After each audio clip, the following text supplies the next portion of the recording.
À 18 ans, j'ai une somme d'argent assez conséquente. J'ai pas réalisé. J'ai touché à peu près plus de 500 000 euros à 22 ans. J'y croyais pas. C'est mon manoir, c'est là où je rentre et j'oublie tout. À 21 ans, c'est une satisfaction personnelle de posséder tout ça. J'avais envie de gagner de l'argent. Ouais, je voulais connaître la gloire en fait. Je faisais partie du groupe Tribal King, la chanson façon sexe. 500-600 euros quand j'allais en magasin pour acheter une ceinture, ouais. Les chaussures? C'est-à-dire le prix serait indécent. J'ai rincé un petit peu tous mes collègues et tout, donc ça monte vite. Le fait de mettre un mois à gagner ce que vous gagniez autrefois en une demi-heure, c'était pas trop dur? Si.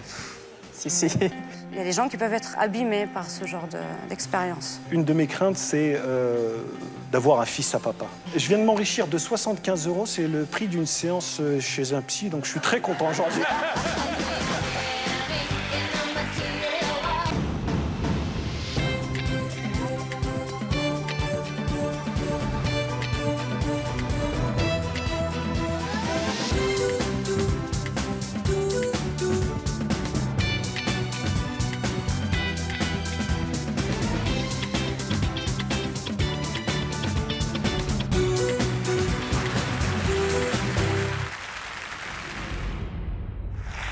Bonjour à tous, merci de nous accueillir et merci à nos invités d'être présents sur ce plateau. À peine sortis de l'adolescence et grâce à une détermination sans faille, nos jeunes invités sont devenus chefs d'entreprise ou ont fait carrière dans la musique ou le cinéma. En allant jusqu'au bout de leurs rêves, ils ont connu la réussite et ont fait fortune.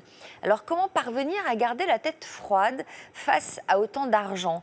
Eh bien, c'est ce que nous allons découvrir au cours de cette émission. Et puis juste après ces récits étonnants, ce sont Erwan et Jean-Louis qui nous donneront de leurs nouvelles dans l'Histoire continue. Mais d'abord, on commence notre première partie, une réussite fulgurante. Et on salue Quentin. Bonjour. Bonjour Quentin. Vous n'avez que 21 ans. Quelle profession exercez-vous? Donc je suis actuellement chef d'entreprise d'un magasin en téléphonie. Combien d'employés? Mon frère, donc on est deux, moi et mon frère. Vous gagnez bien votre vie? Correctement, oui. Je ne vais pas dire je suis pas milliardaire, mais je gagne correctement ma vie. Voilà. Alors pour mieux comprendre comment vous en êtes arrivé là, on va remonter quelques années en arrière. Vous avez suivi un parcours scolaire classique jusqu'à votre entrée au lycée. À ce moment-là, vers quel domaine vous êtes-vous dirigé? Donc je me suis dirigé vers un bac pro commerce. Ensuite, je me suis rendu compte que l'école, c'était pas mon fort. Donc j'avais en fait des meilleures notes. Enfin, j'avais pas des bonnes notes, j'avais vraiment des bonnes notes en entreprise. Parce que le bac pro, c'est un bac en alternance. Tout à fait, oui. Donc c'était de l'alternance, donc j'étais beaucoup plus perspicace en entreprise qu'à l'école. Alors vous travaillez dans quelle entreprise? Donc une entreprise en téléphonie, donc mon entreprise actuelle. Et comment ça s'est passé alors? Donc ça s'est passé, c'est que en fait, donc j'ai commencé par un apprentissage. J'ai fait un remplacement d'une gérante, donc d'une responsable. Alors ça se passait comment au début? On vous a jugé On m'a jugé de quelle manière? donc, plutôt jeune, mais du coup à l'école ça n'allait pas. Et comme je vous disais, je faisais vraiment mes preuves en entreprise. Donc quand j'ai fait le remplacement, on m'a proposé justement un poste d'embauche en tant que vendeur directement. Donc je devais ça veut dire arrêter. que vous aviez été performant. Tout à fait, oui. Vous aimiez quoi, vous? J'aimais le commerce et le sens du contact avec les gens. C'est vrai que l'entreprise, ça me rappelait une vie d'adulte. Donc c'est ce côté-là qui me plaisait énormément. Vous aviez envie d'une vie d'adulte, Tout à fait, déjà. Oui. Est-ce que les responsabilités vous faisaient peur ou pas trop? Oui, on a toujours une petite crainte, mais effectivement, j'aime bien le challenge, donc ça me plaisait énormément. Voilà. Alors très vite, l'école est passée en second plan dans votre liste des priorités. À quel point le fossé s'est-il creusé entre vos résultats scolaires et ceux que vous réalisiez dans votre entreprise? Avec des bulletins plus ou moins pas bons du tout. Donc effectivement, ma direction ne comprenait pas comment je pouvais avoir de tels bulletins, sachant que j'étais performant en entreprise et que j'avais des superbes ventes et des super rapports au niveau de la clientèle. Alors, 6 mois après la rentrée des classes, vos patrons donc, vous ont fait une autre proposition. Ils vous ont offert une réelle opportunité. Laquelle? donc l'opportunité d'être embauché en tant que vendeur au sein de l'entreprise. Donc j'avais vraiment le choix entre continuer mon alternance ou justement être embauché. Voilà. Donc vous avez choisi rapidement? J'ai choisi rapidement oui et non parce que vous avez vos parents qui sont derrière vous et qui disent non, il faut que tu continues l'école, c'est important. Et puis moi qui me disais, j'en avais un peu marre quoi, de ce statut d'étudiant, même si j'étais quand même en alternance. Donc j'ai quand même fait mon choix. Mes parents m'ont suivi. Et puis, donc vous avez fait quel choix? Parce que ça représentait quoi pour vous, ce boulot? Ça représentait beaucoup, mais après j'ai été confronté à rester sur ce poste, sachant que je partais sans diplôme quand même. Voilà. Donc vous n'aviez que 18 ans à l'époque, au moment de ce premier boulot? 18 ans du coup, là oui. Et puis il y a une nouvelle proposition, rapidement, qui Oui. est intervenue. Qu'est-ce qu'on vous a proposé à ce moment-là? Donc vu que j'ai fait mes preuves, on m'a proposé un poste de gérant responsable d'un point de vente. Donc là, grosse responsabilité. Tout à fait, oui. Et qui dit responsabilité dit augmentation de salaire. Qu'est-ce Oui. qu'ils vous ont proposé à ce moment-là? Du coup, déjà le poste était différent, j'avais des tâches beaucoup plus assidues et beaucoup plus fortes. Donc, si vous voulez, le salaire en fait s'évaluait par rapport à mes tâches, ce qui est normal. Mais effectivement, oui, j'ai senti une augmentation. Oui. Alors du SMIC, vous êtes passé à combien? J'ai augmenté 3-4 fois mon salaire, ouais, donc ça a varié entre 4 000 et 5 000 euros par mois. Ouais. Un bon Après, salaire ça dépend, pour un oui, jeune. ça dépendait des primes, ça dépend aussi, c'est un commerce, c'est comme ça, vous avez une base plus des commissions. Voilà. Donc vous aviez donc 18 ans, à 18 ans, c'est plutôt un bon salaire. C'est correct, oui. Vous en avez fait quoi de ce salaire? Écoutez, quand vous passez donc déjà d'un statut étudiant, donc d'alternance, après de vendeur, où on gagnait à peu près 1 000 euros, et après donc gérant, c'est vrai que je me suis beaucoup amusé, j'ai dépensé, et puis voilà. Donc vous avez un peu claqué, comme on dit. C'est un grand mot, mais oui, j'ai bien vécu pendant quelques temps. Ouais. Bon, vous allez nous raconter la suite de votre parcours tout à l'heure. Mais d'abord, on va saluer Julie. Bonjour Julie. Bonjour. Avec un visage qui va paraître familier à certains de nos téléspectateurs, où avons pu nous voir votre frimousse? En fait, j'étais Lulu dans l'effronté, voilà, un film de Claude Miller. Vous avez grandi dans quel milieu? Dans le milieu, on va dire, cinéma et un peu aisé, on va dire. Cinéma, pourquoi? Donc Ciné- Claude Miller, votre oncle? Voilà, mon oncle et puis mon père qui en effet, était dans le métier aussi, Qu'est-ce qu'il faisait? chef opérateur. D'accord. Donc vous, très jeune, vous avez été plongée dans ce milieu, ça vous intéressait? Oui, mais c'est vrai que j'étais baignée, donc en fait c'est plus tard que franchement j'étais très Donc ça intéressée. vous paraissait normal.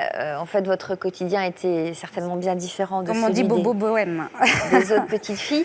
Par exemple, il y avait qui chez vous régulièrement? Il y avait Johnny Hallyday, il y a eu Romy Schneider, il y a eu Giraudot, il y a eu Yves Montand, il y a eu oui. Toutes nos stars qu'on adore. Qu'est-ce qui vous est resté de tout ça? C'est-à-dire que après, ça c'est vraiment entre 4 et 8 ans, j'ai envie de dire. Et après, c'était à partir de l'effronté, en gros, j'avais l'école et les tournages, en fait. C'est des bons souvenirs? Oui, l'effronté, oui. Oui, l'effronté, c'était vraiment très ludique. Très, très ludique. Avec Bernadette Lafont, en plus, voilà, c'était comme une maman, je peux vraiment le dire. Et jusqu'à peu près 16-17 ans, ouais. Et puis un événement qui vous a déstabilisé à l'adolescence. Que s'est-il passé? Le divorce de mes parents. Vous ne vous y attendiez pas ou... Pas du tout, non. Non, puis en plus, c'est vrai qu'ils étaient un petit peu le couple idéal. On était un peu en plus considérés comme ça, vu tous les passages qu'il y avait à la maison et le mode de vie un peu... Donc à ce moment-là, qu'est-ce que vous avez quand même décidé de continuer votre carrière au cinéma, mais aussi à la télévision? Vous avez décroché combien de rôles, en fait, jusqu'à votre maturité? Il y a eu Les Compagnons de l'aventure sur, justement, Antenne 2, France 2. Pendant 3 ans. Après, Mystère Bulle de Gomme aussi. Ça, c'est télé. séries. Bon, c'est pas que c'est vieux, mais Vous quand avez refait même. du cinéma? Cinéma, j'ai fait plus un court-métrage et un long-métrage avec Hallyday. Ça, j'avais 9 ans, 10 ans. Mais le plus qui a marché après, c'est plus la télé jusqu'à 16-17 ans. Et puis à 18 ans, vous avez pris une décision, laquelle? À 18 ans, en gros, j'ai une somme d'argent assez conséquente. C'est-à-dire qu'à 18 ans, vous avez touché vos cachets? Ouais. Donc tous les cachets que vous aviez emmagasinés De 8 avec ans les, à avec les 18 ans. tournages. Donc ça représentait combien à peu près? Maintenant, ce serait en euros. Ça serait à peu près 200 000 euros. Ouais, donc c'est pas mal quand même. 200 000, ouais. Ouais. Et donc, vous nous expliquerez tout à l'heure comment vous avez décidé de profiter de cet argent que vous aviez gagné depuis votre enfance. Et vous nous direz ce qui s'est passé par la suite pour vous. Mais d'abord, on va s'intéresser à l'histoire d'Anthony. Bonjour Anthony. Bonjour. Alors, comme Julie, vous avez un petit air de quelqu'un qui ne nous est pas inconnu. Pour quelle raison a-t-on l'impression de vous avoir déjà vu? Parce que je faisais partie du groupe Tribal King. Voilà, la chanson façon sexe. Alors, grâce à ce tube qui s'appelle Façon sexe. Façon sexe. Donc vous avez connu la gloire grâce à ce tube, mais le chemin qui vous a mené au succès n'a pas été aussi simple. À quel âge avez-vous commencé à vous intéresser à la musique? À 15 ans. 15 ans à peu près, ouais. C'est-à-dire, qu'est-ce qui s'est passé à 15 ans? Ben, bon, j'écoutais de la musique comme tous les jeunes de cet âge-là, mais en fait, c'est pendant un cours de chant. À l'école, on a tous fait de la musique, de la flûte, tout ça en cours de chant. Et là, en fait, il fallait chanter une chanson. Et moi, j'étais un petit peu un cancre à l'école, je voulais pas, tout ça. Et donc, la prof, elle a insisté. Donc, je me suis levé, j'ai chanté et j'ai eu un 20 sur 20. Donc, ça m'a étonné. Et je me suis C'est dit, la première fois que vous aviez 20 sur 20? Ouais, c'était la première fois, j'étais content. Ça marque. Ouais, j'étais super content, j'ai dit à mes parents, tout ça. Et donc là, en fait, j'ai pris conscience que je chantais juste, c'est ce que m'avait dit la prof. Et là, j'ai commencé à chanter sur des chansons, voilà, n'importe quelle chanson, je chantais par-dessus, tout ça. Et ensuite, j'ai fait quelques castings, télé, et là... Est-ce que vous vouliez devenir célèbre à tout prix? Ouais, je voulais connaître la gloire, en fait. C'est ce qui Connaître m'intéressait. la gloire. Voilà, Tutoyer les étoiles. c'est ça. Voilà. Donc vous avez tout essayé.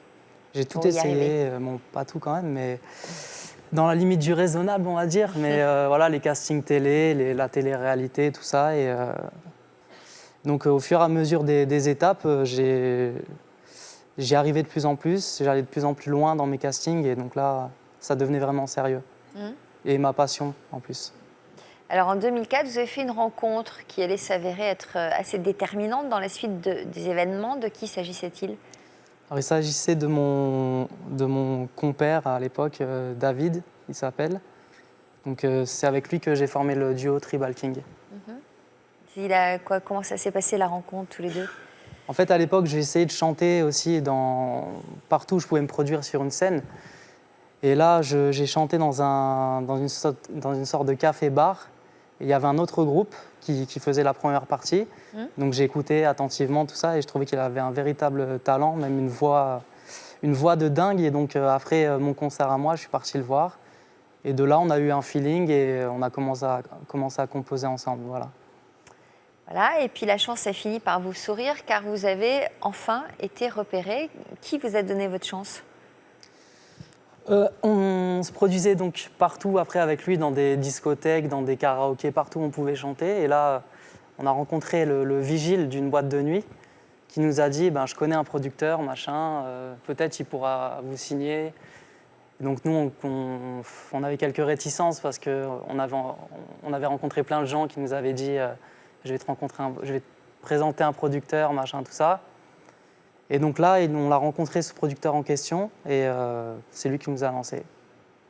Alors, vous n'aviez que 21 ans et votre vie a pris un virage à 360 degrés en seulement quelques mois. À quoi ressemblait votre nouveau quotidien de chanteur? Nouveau quotidien, on on est connu déjà du public, on me reconnaît dans la rue, tout ça. Donc déjà, ça change beaucoup. Et puis, ben, Et alors, c'est bien d'être reconnu dans la rue? c'est bien et c'est pas bien. À l'époque, c'était bien. Moi, j'aimais. Beaucoup de filles venaient me voir. Donc, c'était un plaisir pour moi. Après, il y a aussi des insultes, des gens qui n'aiment pas la chanson. Parce que les gens ne jugeaient que ce qu'ils voyaient à la télé. Donc, s'ils n'aiment pas ta musique, ben, voilà. Mais après, non, surtout que je pouvais exercer ma passion. Et quand les gens connaissent ta chanson, c'est différent, quoi. Quelle a été votre réaction quand vous avez lu le montant à 6 chiffres du chèque que vous avez touché? J'y croyais pas. Je me suis dit non, c'est pas pour moi, c'est une blague. Parce que moi, en fait, je pensais pas qu'on pouvait toucher autant d'argent en Alors, c'était chantant. combien à peu près, qu'on ait une idée? J'ai touché à peu près plus de 500 000 euros en tout, À quel âge? à 22 ans. Aïe, aïe, aïe, aïe, aïe. Ça, c'est très mauvais. Donc, tout d'un coup, quand on est à la tête d'une somme d'argent comme ça, qu'est-ce qu'on prend la grosse tête? On se dit quoi? Non, j'ai pas pris, on va dire, non, j'ai pas pris la grosse tête. Je me suis pas dit je suis au-dessus de tout le monde, mais j'ai cru que j'étais riche en fait. Donc, vous avez beaucoup dépensé. J'ai beaucoup dépensé. Vous nous raconterez tout à l'heure comment la réalité a fini par vous rattraper. Mais d'abord, on va saluer Yvonne. Bonjour Yvonne. Bonjour Sophie. Première réaction à l'histoire de nos invités. Alors quand on devient riche si vite, eh bien on change d'état, ça on l'a entendu. Avoir autant d'argent à 20 ans, c'est vrai qu'on peut se sentir invincible, on se sent arrivé, et ce que vous dites c'est assez intéressant, on se sent riche. Donc on a envie de consommer d'une manière excessive, parce qu'on pense que les riches ils consomment des objets de luxe dans les grands restaurants, et on verra après que c'est quand même parfois une erreur. Donc on consomme et on veut acquérir absolument tous les jouets qu'on n'a pas pu avoir. En plus, avoir autant d'argent, ça nourrit un petit peu notre ego. Et on voit chez vous que vous aviez une soif de reconnaissance, une soif d'être connu, une soif de gloire. Et d'un seul coup, vous êtes dans la lumière. Donc cette lumière, quand même, peut vous donner l'impression d'être puissant. Et donc, de cette puissance, vous pouvez consommer et donner beaucoup aux autres. C'est-à-dire aux amis, on leur offre des pots partout, on essaie de donner. C'est-à-dire que vous dilapidez votre argent parce que la valeur de l'argent à 20 ans, c'est une valeur qui est hors réalité. Vous êtes beaucoup plus dans le principe du plaisir que dans le principe de réalité. Et donc, vous jouez avec cet argent comme un adulte et comme les riches. Hélas, quand on vit comme les riches et qu'on pense que les riches dépensent, or les riches ne dépensent pas trop. Ah bon? Non. Parce que les riches, ils savent investir. C'est-à-dire, ils consomment beaucoup sur leur société, mais leur argent personnel est réinvesti. Tandis que quand on a été un peu pauvre, parce qu'à 20 ans, on n'a pas tout eu, eh bien, on fonctionne un peu comme dans une forme de pauvreté. On consomme. Les pauvres consomment tout ce qu'ils ont. Et quand on est riche à 20 ans, eh ben on consomme tout ce qu'on a. Donc on revient à la case départ, parfois. Et les riches, eux, ils ne consomment pas autant que ça. Bonjour Aziz. Bonjour. Très sérieux. Costard cravate, vous avez écouté très attentivement Il a une histoire, ce costume-cravate. Ah bon? Pourquoi? Parce qu'on n'arrive pas au costume-cravate comme ça. Ah bon? De là où je viens, c'était pas une évidence. On en Alors, parlera peut-être tout à lesquels l'heure. de ces destins, justement, vous semblent le plus proche du vôtre? Moi, je suis plus proche, me semble-t-il, de l'histoire de Quentin qui, à travers son travail, est aujourd'hui à son compte. C'est un petit peu l'histoire qui m'est arrivée. Alors, vous avez eu quelle enfance, dans quel milieu? Écoutez, moi, je suis issu d'un milieu modeste, ouvrier, comme beaucoup de téléspectateurs peut-être, issu d'une famille ouvrière, nombreuse, dans une banlieue. J'habite aujourd'hui Creil, mais j'ai grandi à Mantes-la-Jolie, dans le quartier du Val-Fouré. Donc c'est vrai que rien ne me prédestinait, sociologiquement en tout cas, à devenir chef d'entreprise. Alors, vous vous étiez mis quoi en tête quand vous étiez tout petit? Je vais vous la faire avec de la langue de bois et puis après je vais vous répondre plus directement. Je rêvais d'une vraie mobilité sociale. Qu'est-ce que ça veut dire? Ça veut dire que j'avais envie de gagner de l'argent, fils d'ouvrier, à entendre que les fins de mois étaient difficiles, c'était compliqué. Donc la seule voie que je voyais pour moi, c'était de monter ma boîte et de me mettre à mon compte. Donc, ça s'appelle mobilité sociale. Vous faites de la politique ou quoi? Un peu, mais j'essaie de vous Parce qu'on parler sent que vous avez correctement. déjà le langage, mais vous en faites. Hein, ça s'entend. Je suis engagé. Engagé, très bien. Vous n'étiez encore qu'un jeune lycéen quand une idée a commencé à germer dans votre tête. Vous pensiez à quoi? Écoutez, au lycée... En vous rasant quand le matin. En me rasant le matin. Non, au lycée, je ne me rasais pas encore pour vous faire la confidence. Au lycée, il y avait une mixité dans ce lycée. J'avais ce qu'on appelait, nous, à l'époque, les petits bourges, aussi dans la classe, nous, les enfants de la cité. Et j'entendais souvent les histoires de vacances, d'accès à la culture, etc. Et le seul moyen que je voyais d'accéder aussi un jour à tout ça, c'était monter ma boîte. Et elle a germé là, cette idée d'un jour d'être à mon compte. Alors, dans quelle branche, la boîte ? Écoutez, moi, j'ai fait des études de transport. C'est peut-être aussi parce que je suis fils de cheminot. Et puis je me suis orienté comme ça, et puis j'ai monté une boîte de taxi collectif. C'est du transport de personnes, grouper les gens pour les amener d'un point à un point B et leur offrir un service moins cher qu'un taxi. Où ça vous était venu, cette idée ? Écoutez, je regardais un reportage sur France 5 d'un monsieur qui assurait ce type de transport en Suède. Il assurait le transport de personnes âgées chez le dentiste, et je me suis dit, tiens, pourquoi pas ça ? Pourquoi pas en France ? Puis j'ai commencé avec cette idée-là. On était en 1999. Alors, votre bac en poche, vous allez batailler pour mener à bien cette idée. Qu'est-ce qui était le plus compliqué ? Le plus compliqué, c'est de prendre confiance en soi. C'est de se dire, moi, Aziz, 23 ans, issu du Val-Fouré, est-ce que je suis capable d'endosser le costume dont vous parliez et de devenir un chef d'entreprise ? C'est la confiance en soi. C'est le plus dur, parce que dans mon entourage, je n'avais pas de chef d'entreprise. Vous étiez plusieurs frères et sœurs dans votre famille ? Nous sommes 6, 2 garçons, 4 filles. Vous étiez l'aîné ? L'aîné. Est-ce que vous avez... donc, vous y êtes pris comment pour prendre cette confiance en vous et créer votre entreprise ? Eh bien, il y avait le pari de Pascal, il y a le pari d'Aziz, 23 ans, chez papa-maman, bien logé, bien nourri. Je me suis lancé avec cette idée de dire, de toute manière, même si je me plante, même si je n'y arrive pas, j'aurai toute la vie pour le refaire, et au moins, je ne vivrai pas avec ce regret de me dire, je ne l'ai pas fait, j'y suis pas arrivé. Donc, vous avez directement monté votre entreprise ? Non, j'ai fait 2 ans de salariat et je cumulais deux emplois en même temps, un CDI dans un grand groupe, un temps partiel dans une petite PME. Pendant 2 ans, j'ai bossé quasiment 15 heures Pourquoi faire ? pour ramasser un peu d'expérience et puis un petit peu d'argent pour lancer le projet que j'avais depuis longtemps dans la tête, créer mon entreprise. C'est quand même une sacrée détermination. Alors, à cet âge-là, quand on crée une entreprise, on bénéficie d'aides, j'imagine ? J'ai beaucoup bénéficié de toutes les aides à la création d'entreprises possibles et imaginables. J'étais devenu un vrai chasseur de primes, 80 000 € en tout, des concours à la création d'entreprises, aidés par le microcrédit de l'ADI, les boutiques de gestion, le concours Talent des cités. Il y a plein d'aides en France. J'ai défriché, elles ne sont pas connues, mais il y a beaucoup d'aides. D'aides Il y a plein d'aides à la création d'entreprises et je peux même vous dire qu'en France, on peut créer à partir de zéro, pourvu qu'on ait un petit peu de patience et un bon projet et une vraie niaque. Alors, à quel âge avez-vous créé votre entreprise ? J'avais 23 ans quand je me suis lancé dans cette création d'entreprise. Est-ce que vous avez pu souffler une fois que l'activité de votre entreprise a été lancée ? Écoutez, pendant 2 ans, j'ai travaillé, dormi, pensé uniquement à travers mon entreprise. Pendant 2 ans, je n'ai pas pris de salaire aussi, ça c'est le revers de la médaille. L'investissement, il fallait tout laisser dans l'entreprise. Au bout de 2 ans, on commence à se dire, bon, ça commence à prendre forme. Au bout de 3 ans, on se dit, bon, là, on est un peu plus serein, j'ai envie de dire. Mais les 3 premières années, c'est vraiment... Dans quoi vous avez investi immédiatement ?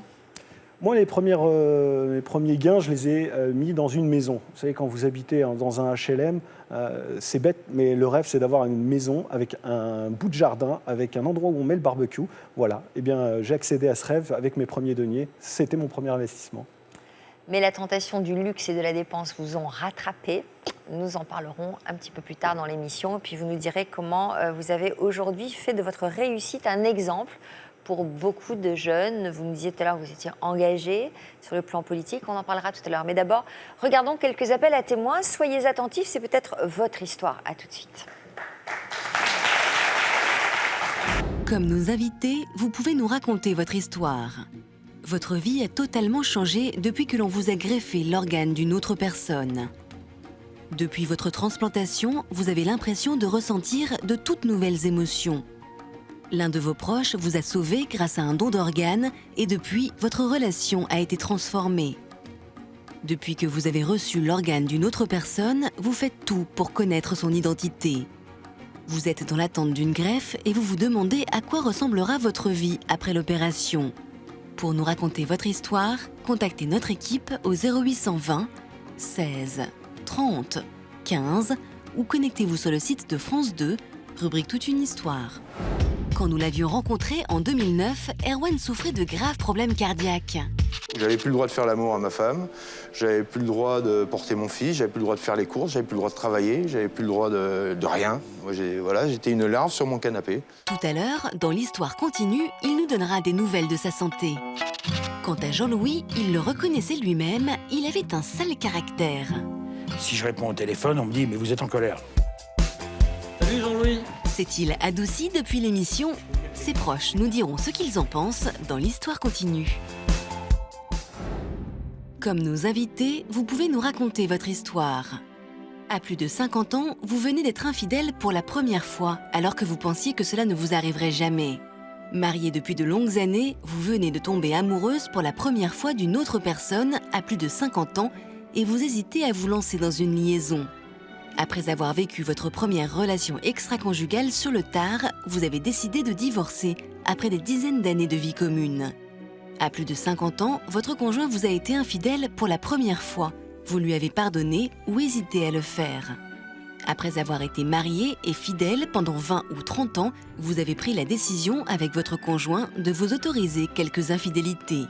Pour nous raconter votre histoire, contactez notre équipe au 0820 16 30 15 ou connectez-vous sur le site de France 2, rubrique Toute une histoire. C'est la suite de notre émission. Les invités que je reçois aujourd'hui avaient à peine 20 ans quand ils ont gagné beaucoup d'argent grâce à leur travail. Ils ont alors voulu profiter des fruits de leur labeur sans compter et en allant parfois même jusqu'à tout dilapider. Eh bien, c'est ce que nous allons découvrir dans cette deuxième partie que nous avons intitulée « De l'argent à en perdre la tête ». On va reprendre le fil de l'histoire de Quentin.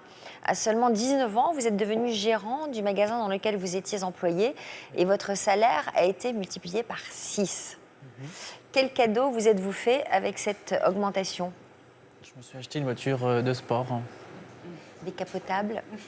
Pas la première, non, mais après la deuxième, oui. Non. Est-ce que vous êtes fait d'autres petits plaisirs? Oui, je suis un grand fan de shopping, donc effectivement, des magasins de luxe, beaucoup de shopping, voilà. Donc vous n'avez pas hésité à dépenser sans compter? Tout à fait. Je vivais correctement et en gaspillant même un peu. Le plus gros achat, par exemple, c'était quoi? C'était ma voiture. Bon, mais après, dans les fringues, il vous arrivait de dépenser jusqu'à combien pour une ceinture, par exemple? Vous avez une jolie ceinture. Jusqu'à 500-600 euros quand j'allais en magasin pour acheter une ceinture, oui. Les chaussures? Pareil, ouais. Donc des trucs de marque? Des trucs de marque, sans citer, oui, des trucs de marque. Je me faisais plaisir. C'est quelque chose qui m'a toujours plu. Donc je me suis dit, je gagne correctement, donc pourquoi pas me faire plaisir? Ça sert à ça, mais bon... Ça vous semblait pas indécent de dépenser autant d'argent pour une paire de chaussures ou pour une ceinture? Non, parce que je rêvais quand même de pouvoir un jour les acquérir. Donc pour moi, c'était un tarif. Donc, et le prix à payer, c'était pour moi travailler. Donc je travaillais, donc je me suis dit, j'ai le droit de m'acheter ça. Voilà. Alors en quoi vous gaspillez? Avec du recul, je me dis quand même que ce sont des choses qui sont éphémères. Une paire de chaussures, c'est des choses qui vont être usées, donc qu'on va jeter à la fin. Donc au final, vous avez dépensé quelque chose qui ne va pas garder, ce n'est pas du concret. Donc c'est avec le temps que je me suis dit, mince, j'ai perdu de l'argent, même dans les voitures, hein, de rouler avec des kilomètres, vous la vendez moins cher. Donc on est après dans un cycle où... Par exemple, je suis sûre que vous avez au pied là. Oui. Elles sont chères celles-là, je suis sûre. Elles sont chères, oui. Genre combien? Dire le prix serait indécent. Mais... Oh bah non, pour savoir quand même, pour avoir une idée. Le prix exact? Ouais. 795 euros. Combien? 795 euros. Eh ben dites donc. Mais c'est de temps en temps. Hein. Ah bon? Ouais. De temps en temps. Voilà. Cela dit, elles sont belles, puis elles vont durer longtemps parce qu'elles sont protégées, hein. Elles ont des piquants. J'espère. Est-ce que vos parents se rendaient compte du montant de vos dépenses? Non. Vous étiez du genre à cacher Oui. Je rentrais chez moi le soir. Il y a toute une technique pour planquer les sacs comme ça. Pour Non, mais je rentrais chez moi le soir assez tard. Je profitais de ma journée de shopping, j'allais manger au resto et puis je rentrais vers 22-23 heures. Donc je rentrais avec mes sachets par derrière la maison et je mettais tout dans mon placard. Comme ça, il n'y avait pas de... Quoi, vous aviez peur des remarques? Pas des remarques, mais des reproches parce que mes parents ne sont pas du genre à dépenser énormément. Alors, quand votre mère a fini par s'apercevoir de votre folie des grandeurs, comment a-t-elle réagi? Bah, ça lui a pas trop plu parce que c'est pas ce que j'ai reçu comme éducation. Donc, elle a remis un peu les pendules à l'heure et elle m'a expliqué quand même que mon parcours, où j'en étais arrivée, je pouvais tout perdre du jour au lendemain en vivant comme ça, tout simplement. Bon, alors on va voir qu'est-ce qu'elle a mis en place pour vous faire redescendre sur Terre. On va accueillir Martine.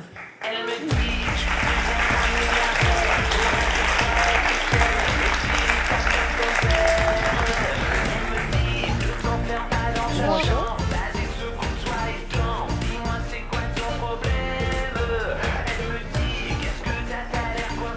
Vous avez le même coiffeur tous les deux? Non? Non? C'est la coupe à la mode, quoi, si je comprends bien. Hein, c'est un peu le même genre.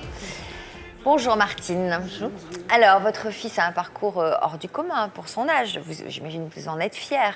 Tout à fait. Vous avez dû avoir peur Oui, très peur, que si jeune, il entre dans la vie professionnelle comme ça. effectivement. Vous voulez Oui. qu'il fasse des études. Comme toutes les Exactement. mamans. Exactement. Bon.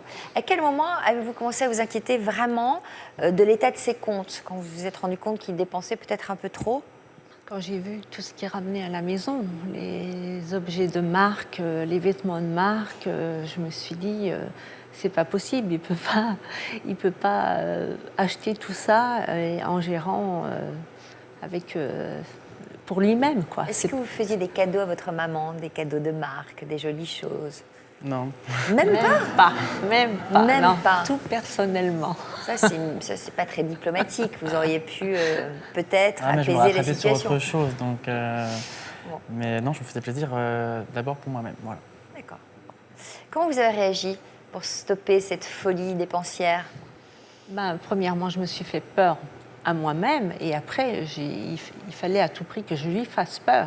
Donc, il fallait que je lui montre noir sur blanc que ça allait pas. Les comptes débordaient, les dépenses débordaient sur les comptes. Il fallait rattraper. Alors, comment vous y êtes prise? Vous avez pris les comptes? Les comptes en main et avec lui, on regarde et il faut qu'il assume, qu'il regarde ce qu'il dépense. Donc, ça a fonctionné? Ça vous a parlé, tout ça? À un moment, quand vous dépensez plus que vous en gagnez, c'est vrai que ça pose souci, ça dure qu'un temps. Donc, C'était votre cas à l'époque, vous dépensiez plus que vous n'en gagniez. du coup, oui, parce que je suis passé dans une période où je gagnais, on va dire, correctement ma vie. Donc, et je dépensais plus que je gagnais, donc oui, ça collait plus, quoi. Et si je voulais vraiment, après, assurer mes arrières et pouvoir progresser, comme vous le verrez après, c'était pas possible de continuer sur ce train de vie-là, quoi.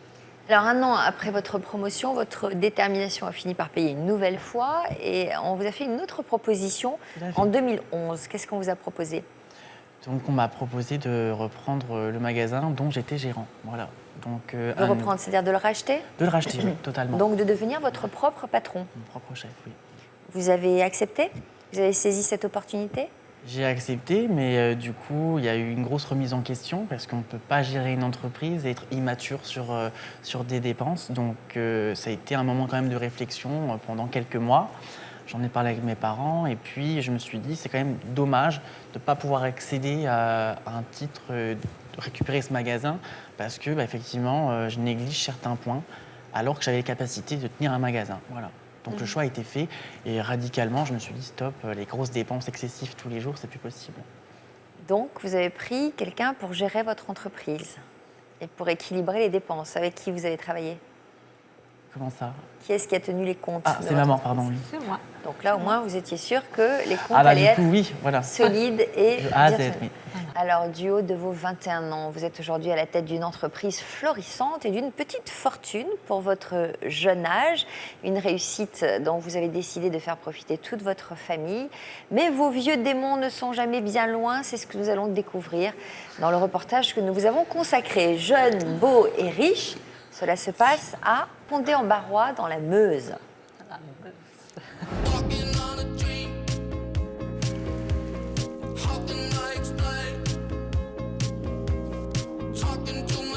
Manoir, voiture de sport, vêtements de luxe, à 21 ans, Quentin est déjà à la tête d'une petite fortune.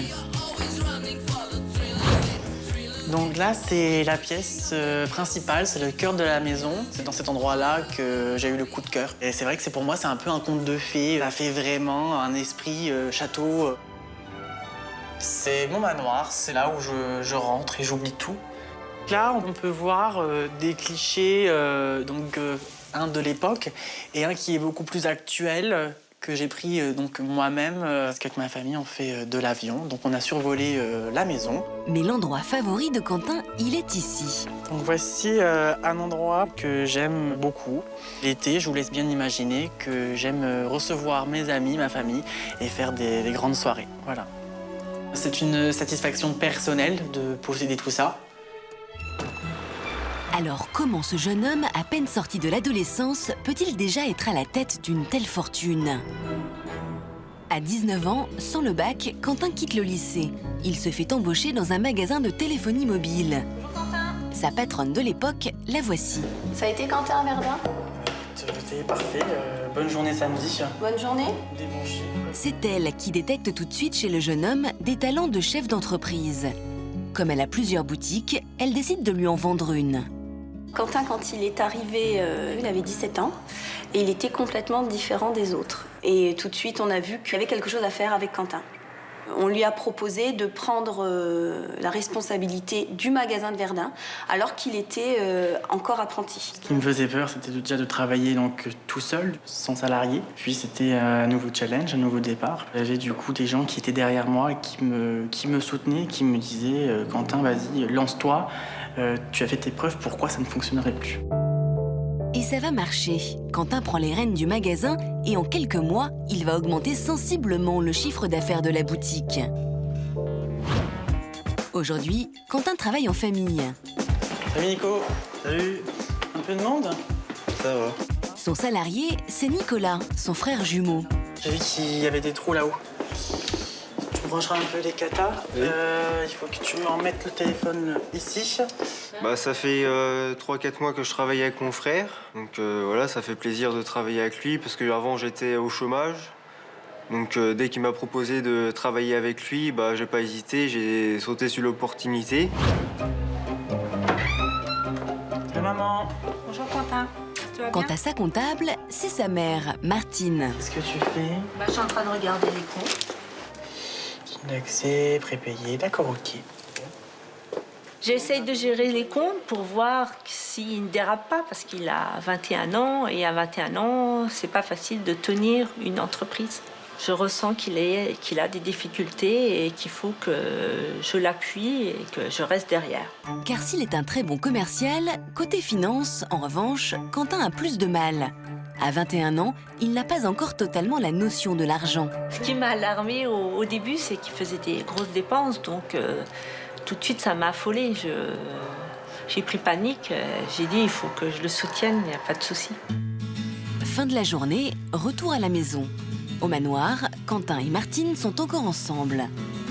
Coucou maman. Actuellement, ils préparent une chambre d'hôte. La réussite de Quentin a donné une nouvelle vie à toute la famille.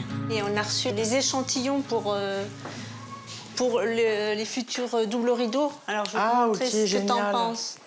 Lequel tu préférerais? Ah, c'est joli le rouge là. C'est une belle matière. Ouais, ça rappelle bien le style de la maison. Ouais, c'est joli. En donnant sur la fenêtre comme ça. Ouais, si on fait quelque chose sur les tons du jaune, ça pourrait être pas mal, ça ressortirait bien. Ouais.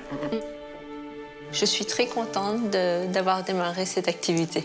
Ça fait tout drôle, mais bon, on y croit. Ah ouais, c'est sympa. Qu'est-ce que t'en penses? Ça change la vie. C'est vrai que c'est un projet du coup où toute la famille est concernée.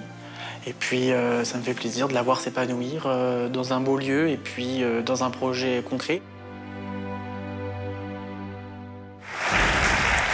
Alors, c'est des chambres d'hôtes au manoir? Tout à fait, oui. Dans votre manoir. Voilà. Combien vous en ferez? Pardon? Combien vous en ferez de chambres d'hôtes? On fera 3 maximum, il faut que ça reste quand même convivial, donc après ça devient une entreprise. Mais voilà. Et on vous sent bien autoritaire vis-à-vis de votre frère, de votre mère. On sent que vous savez ce que vous voulez. Pas tout à fait. Si dans la vie on veut réussir, il faut à un moment savoir diriger et mener là-bas. Ouais. Yvonne, quels sont les risques lorsqu'on gagne beaucoup d'argent aussi jeune? Aussi jeune. Eh bien, paradoxalement, une tendance à l'oisiveté, ce qui n'est pas votre cas, mais bien souvent, quand on a l'impression d'être arrivé et que tout est possible et que de toute façon, il nous arrivera jamais rien, on est investi d'une forme de sécurité, mais qui est fictive.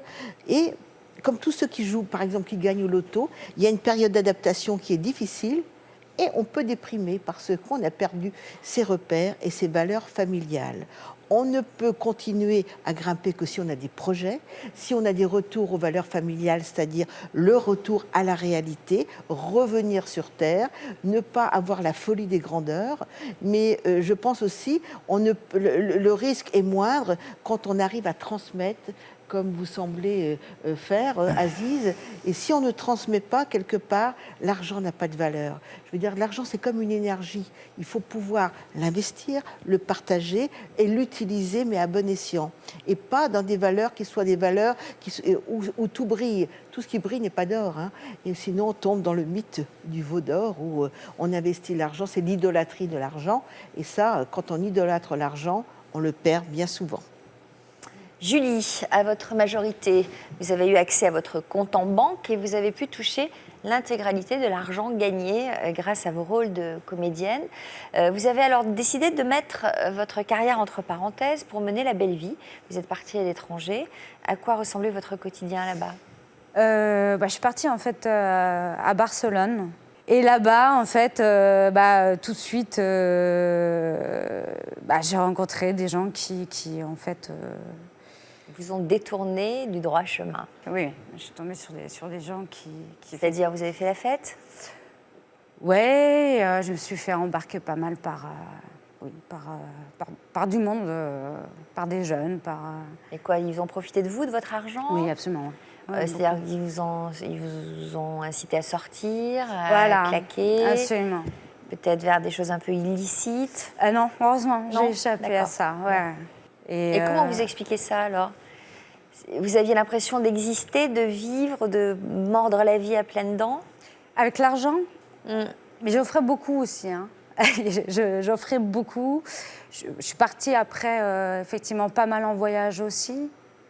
Je crois que j'ai eu beaucoup de chance parce que j'ai été aveuglée quelque part parce que effectivement, je ne comprenais pas tout cet argent et les gens qui venaient. Et c'est clair qu'il y a eu plein de fois où les gens ont oublié leur portefeuille. Tu peux pas m'acheter ça, nanana. Et puis c'est vrai qu'à ce moment-là, à 18 ans, je crois qu'on est prêt vraiment à rien. Et surtout si on est à l'étranger et surtout si on a ça en quoi vous avez eu de la chance ? J'ai eu de la chance par rapport au fait que, par rapport aux rencontres que de ne pas être tombée sur des pires que ça. Voilà. Enfin, j'imagine que ceux que vous avez rencontrés, ils vous ont bien aidé à dilapider votre argent quand même. Oui. Mais ça aurait pu être encore plus grave. Oui, je pense, voilà. Après 3 ans de flambe, vous avez dû vous rendre à l'évidence, vos économies avaient fondu. Ouais. Qu'est-ce que vous avez décidé à ce moment-là ? Alors pareil, vous allez me dire que c'est un peu l'instinct. Je me suis dit, il faudrait que je me remette dans un cadre où tout simplement il y a des horaires, il y a un cursus, il y a quelque chose. Effectivement, ça a été le théâtre. J'ai passé 2 auditions en fait. Donc il y en a eu une pour Alice Donin et l'autre pour une autre école qui est très très bien. Pour Alice Donin, c'est-à-dire pour entrer dans l'école d'Alice Donin ? Ouais. Donc ça, c'était la première pulsion quand je suis revenue à Paris. Et puis... Vous avez été prise ? Oui, j'ai fait l'école avec Alice Donin. Est-ce que ça a débouché sur des contrats, des spectacles ? Non, pas du tout. En fait, ça c'est parce que je faisais la musique et je m'étais dit le chant, la musique, enfin le piano. Donc puis j'écrivais. Et puis avec tout ce qu'il y avait eu pendant 3 ans, donc vraiment, c'est un peu pareil...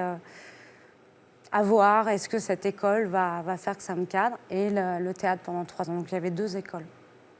Et ça, ouais. Alors ça a débouché sur quoi tout ça ?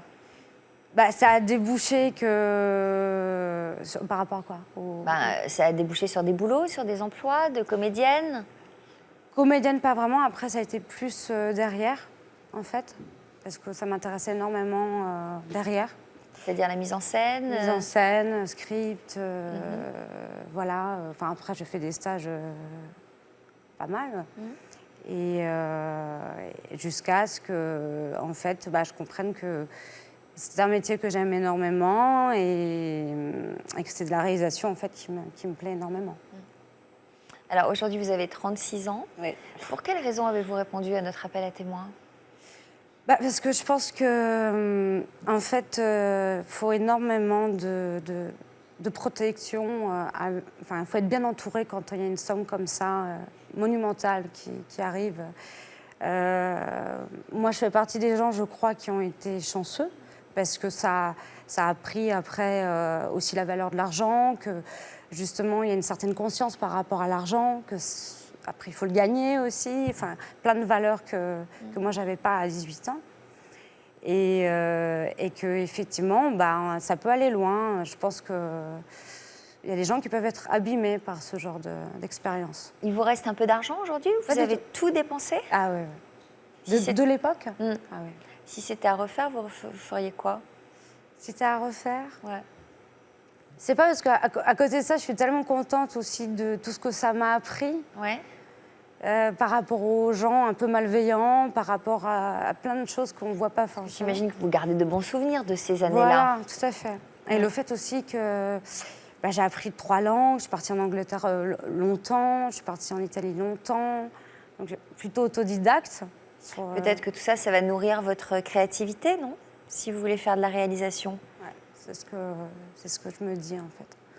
Mais si c'était à refaire, je pense que oui, peut-être que j'aurais mis dans la pierre, voilà, pour être... Mais bon, je pense qu'il faut tirer le meilleur possible de ce genre d'expérience. Parce que sinon, effectivement, on peut être vraiment abîmé. Moi, j'en ai vu. J'ai vu des gens très abîmés. Un commentaire d'Yvonne, peut-être? Un des risques qu'on a oublié, c'est effectivement, quand on a beaucoup d'argent jeune, d'être mal entouré de prédateurs. Voilà. Et donc, comme vous êtes aveuglé par l'argent et que vous pensez qu'on vous aime pour vous, et là, il y a effectivement une erreur. On vous aime pour ce que vous possédez. Et pas pour vous. Voilà. Anthony, après avoir connu la gloire grâce à un tube en 2006, vous aussi, vous avez touché un gros chèque, une somme d'argent qui vous a rapidement brûlé les doigts. De quelle manière le dépensiez-vous, cet argent-là? En tout, comme Quentin, un petit peu la même passion pour les vêtements, les chaussures de luxe, tout ça. Pas aujourd'hui. Hein. Je regarde. Voilà, et voilà, les sorties aussi, ça coûte beaucoup. J'habitais sur la Côte d'Azur, donc c'est un petit peu le même prix qu'à Paris. Et quand on sort en discothèque, voilà, j'ai rincé un petit peu tous mes collègues et tout, donc ça monte vite. Vous aussi, vous avez été généreux. Ouais, voilà, ça c'est ma première voiture que j'avais achetée. Sans le geste... Ouais, voilà, complètement... Le geste va pas vraiment avec la voiture, je trouve. Hein, ouais, non? je sais pas, je me prenais un peu pour un gangster des États-Unis, ou je sais pas. Alors, je vois que vous avez acheté des jeans troués, puis ils sont troués, puis ils sont chers. Ça fait cher le trou. Et là, il y a un trou bien placé quand même. Écoutez, là, c'est le côté sexy, voyons. Ah ouais, donc ce trou placé là, c'est encore plus cher, j'imagine. Non, celui-là, même pas. Comment? Alors celui-là, non, c'est un jean. Non, je me suis trouvé juste avant de rentrer sur le plateau. Oh, c'est pas de chance. Ça, alors là, vraiment, c'est pas de chance. Non, mais après, avant d'acheter cette voiture, je louais beaucoup de voitures. Et ça coûte très cher. Bah oui. Je louais des mois entiers une voiture au lieu d'en carrément. acheter une tout de suite, donc c'est n'importe quoi. Est-ce que vous vous étiez fixé des limites? Bah non, aucune, parce que pour moi, j'avais fait un tube, je me suis dit, je vais en faire un deuxième, un troisième. Pour moi, ça allait pas s'arrêter là, quoi. Donc, est-ce que vous aviez conscience que cet argent n'était peut-être pas inépuisable? Non. Pas du tout. Pas du tout. Alors, 3 ans et des milliers d'euros dépensés plus tard, vous avez dû revenir à la réalité. Dans quelles circonstances avez-vous réalisé que votre compte en banque ne suivait plus vos folies? Bah en fait, c'est déjà quand ça ne fonctionnait plus trop dans la musique, quand il n'y avait plus les ventes de disques qui étaient là, là on commence à se poser des questions, quand ça ne marche plus dans la carrière. Et l'argent, bah, ça commençait à diminuer. Et puis après, il y avait aussi les impôts, tout ça qui se rajoute. Et donc après, il ne me restait plus rien, tout simplement. Donc vous avez été contraint de prendre une décision, laquelle? Et ben en fait, j'ai recommencé un autre travail dans un hôtel où je gagnais ma vie. Vous faisiez quoi? J'étais gouvernant, ça s'appelle chef d'équipe maintenant. En fait, je gérais des femmes de chambre, tout ça, pendant 3 ans, mais c'était une super expérience. C'est-à-dire que vous êtes retourné d'une autre manière dans les suites d'hôtels. Voilà. Comment vous avez vécu ce retour à la vie réelle? Étonnamment bien. J'ai apprécié les vraies valeurs, tout ça. Ça m'a fait beaucoup de bien. J'ai mûri, moi aussi. C'est bien, Voilà, une bonne j'ai- mentalité quand Voilà, même. non, mais- Vous n'avez pas fait une déprime de devoir vous remettre en question et, Non, absolument pas. Franchement, ça a été essentiel pour moi pour me construire et tout ça pour l'avenir. Et non. C'est bien. C'est Merci, bien, Sophie, jeune homme. merci. Je suis fière de vous. C'était pas trop dur le matin de vous lever et d'aller bosser? Si, voilà, ça c'est le plus dur, ça d'ailleurs. Je félicite tous les gens qui se lèvent le matin, prennent le métro. Merci, jeune homme. Tout ça. Le métro, j'ai dit. Ah oui, le métro, d'accord. Vous, je ne enfin, sais pas. Non, mais je me lève tôt le matin quand même. Non, c'est difficile, voilà. Et puis l'hiver, rentrer, il fait déjà nuit, on peut rien faire. Et ça recommence tous les jours comme ça, mais non, voilà. Et le fait de mettre un mois à gagner ce que vous gagniez autrefois en une demi-heure, c'était pas trop dur? Si. Si, mais bon, c'est comme ça, hein, c'est la vie réelle et il faut s'accrocher, il faut se battre. Alors c'était il y a 3 ans, vous en êtes où aujourd'hui? Alors aujourd'hui, j'ai arrêté donc, ce travail dans l'hôtel. Et donc là, j'ai démarré une carrière en solo. Et donc mon single vient de sortir en téléchargement partout et voilà. Ah, bah, c'est bien. Je m'appelle Anthony Kruger. Comment? Anthony Kruger. Très bien. Voilà. Vous allez chanter alors. C'est quoi la chanson? Ça s'appelle Comme tu voudras. Et ça sort quand? C'est sorti là, ça y est, sur toutes les plateformes de téléchargement et voilà. Vous voulez nous en chanter quelques notes? Quelques... A cappella, vous voulez? Bah ouais. Même si le ciel s'assombrit au-dessus de moi, et si mon corps quitte mon esprit quand tu t'en vas, il y a des tas de choses qui me tendent les bras. J'ai des tonnes de roses qui n'attendent que toi. Voilà, c'est un petit... C'est joli. Il y a un refrain? Quoi? Il y a un refrain? Le refrain, c'est... Alors, c'est quoi le refrain? Le refrain, c'est... Mais ça, tu le sais. Non, mais ça, tu le sais. Hey, oh, reviens danser. Hey, oh, comme en été. Hey, oh, reviens chanter. Hey, oh. Jolie voix. Donc vous allez faire des télés, de la promo, tout ça? J'espère. Alors on vous souhaite, je sais pas ce qu'on peut... Il faut dire quoi? Ah, dites merde. Hein, c'est Bon pas- alors, merde. Merde. Aziz, vous avez créé votre propre société en 2000, à seulement 23 ans. Comme nos autres invités, vous avez cédé à certaines tentations, en étant quand même raisonnable, parce que vous avez d'abord investi dans la pierre. Donc déjà, on sent le gars sérieux et construit. Mais qu'est-ce que vous... Quoi? Ou trouillard. Ou Parce que trouillard. l'investissement dans la pierre, c'est aussi la trouille, c'est la certitude. En tout cas, je voulais une maison. Et effectivement, je me suis un peu lâché. Quand on vient de ce milieu-là et que les fins de mois étaient difficiles, ouvrez un frigo à quelqu'un qui a très faim, vous allez voir ce que ça donne. Donc, je me suis fait très plaisir, acheté une belle voiture, la première chose avec la maison. Une belle allemande, je ne vais pas citer de marque. Trop belle peut-être, parce que très longtemps, j'ai cru que quand je l'ouvrais, elle n'était pas à moi. J'avais du mal à m'installer dedans. Et puis, je me suis permis quelques voyages. Je n'avais pas eu la chance de beaucoup voyager. Et mon premier voyage, ça a été Chypre. Chypre pour la Grèce antique et un peu de culture, voilà. Parce que vous avez gardé cette idée de vous cultiver et de l'importance de la culture pour avoir accès à autre chose? C'est un constat simple, c'est que dans cette société, plus vous voulez monter haut et plus vous avez intérêt à être cultivé. La culture générale, c'est ce qui fait la différence entre les individus, je crois. Bien sûr. Et donc, oui, soif de culture, curiosité. Est-ce que vous avez flambé quand même? Flamber un petit peu. Vous parliez du costume tout à l'heure. C'est sûr que si vous m'aviez vu au début avec mes costumes, avec les manches un peu faites vite fait, vous auriez souri. C'est-à-dire que là, le costume est sur mesure d'un Le costume grand... est sur mesure, mais je me suis toujours fixé des limites en matière de budget fringues, de budget chaussures. Mes chaussures, c'est 70 € en promotion. Si vous me posez la question, c'est un cadeau. C'est un cadeau de mon épouse. Alors, vous êtes aujourd'hui classé quand même 63e leader économique français dans les dirigeants de moins 40 ans, de moins de 40 ans. Bravo. Merci. Bravo, bah oui, c'est un plaisir. On peut connaître votre chiffre d'affaires? Écoutez, sur l'entreprise de taxi, elle fait 2 millions d'euros de chiffre d'affaires, mais c'est surtout pour le fonds d'investissement que j'ai élevé, qui s'appelle Business Angel des Cités, la BAC, 15 millions d'euros en gestion pour l'investissement en PME qui se trouvent dans les zones urbaines sensibles. Donc, c'est-à-dire que vous investissez, c'est un fonds d'investissement pour investir dans quel genre de structure? J'ai eu la chance de rencontrer des grands patrons français comme Claude Bébéar, Éric de Rothschild, à qui j'ai proposé d'orienter un petit peu de leur argent dans des zones où on a besoin de développer les entreprises, en particulier les zones urbaines. Et donc, c'est de l'argent qu'on met à disposition des entrepreneurs pour les aider à développer leur entreprise. Génial, bonne idée. Quel conseil aimeriez-vous donner aux jeunes qui nous regardent? Écoutez, moi, j'ai un slogan qui se résume en 4 lettres et en 4 mots. Mon parcours, je l'ai fait avec du rêve. Partir de rien, c'est se projeter dans l'avenir et dire tout est possible, yes we can, tout ce que vous voulez, tous ces slogans-là, on les a tous dans la tête. C'est de l'ambition. J'ai fait beaucoup de sport. Quand vous montez sur un tatami, que vous allez sur un terrain, c'est pas pour perdre. Donc, être le meilleur dans ce qu'on fait, je crois que ça a été dit. Il n'y a pas de secret. De Mozart à Zidane, en passant par Tony Parker, si on veut être le meilleur, c'est beaucoup de travail. Et puis, il y a une valeur qui est importante à mon sens, c'est le partage.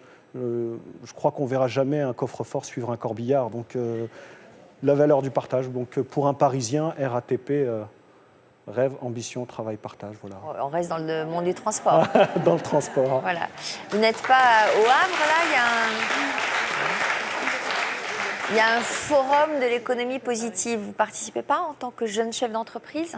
Non, moi je suis plutôt terre à terre. J'ai ma petite association d'aide à la création d'entreprises. Et puis il y a le fonds d'investissement. Et puis je suis très impliqué à Creil où j'essaye aussi de Donc transmettre si un je peu comprends bien, d'énergie. vous aidez de jeunes entrepreneurs à aller au bout de leurs projets. Les accompagner dans leurs rêves et se Ce que vous avez réaliser. reçu comme aide au départ. Essayer de redonner un petit peu. Il y a 2 manières de faire. Soit on réussit et puis, excusez-moi de l'expression populaire, on fait un bras d'honneur et puis on dit ils ont qu'à se débrouiller, moi j'y suis arrivé, tant pis pour eux. Ou bien on se dit j'ai eu la chance de pouvoir y arriver, c'est une responsabilité. Qu'est-ce que je peux faire aussi à mon niveau pour en aider d'autres? Qu'est-ce qui se passe en France aujourd'hui, dans les cités? Est-ce qu'il y a beaucoup de jeunes entrepreneurs comme ça qui ont envie de se lancer? Je crois que Ou c'est plutôt la déprime générale? Je crois que dans toutes ces zones, qu'elles soient urbaines ou rurales, il y a beaucoup de gens qui ont envie de se lancer, mais il y a peut-être un contexte de morosité. En France, on est un peu... Est-ce qu'on va y arriver? Le peuple le plus pessimiste au monde, dit-on, selon certaines études. Donc ça manque d'énergie, ça manque de leaders pour pousser un petit peu tout ça, mettre un coup de pied dans la fourmilière et dire on peut y arriver ensemble, quoi. Bravo pour ce parcours et moi je suis très sensible à la notion de partage, donc je trouve ça formidable que vous ayez envie de rendre ce que vous avez reçu ou gagné. Bravo.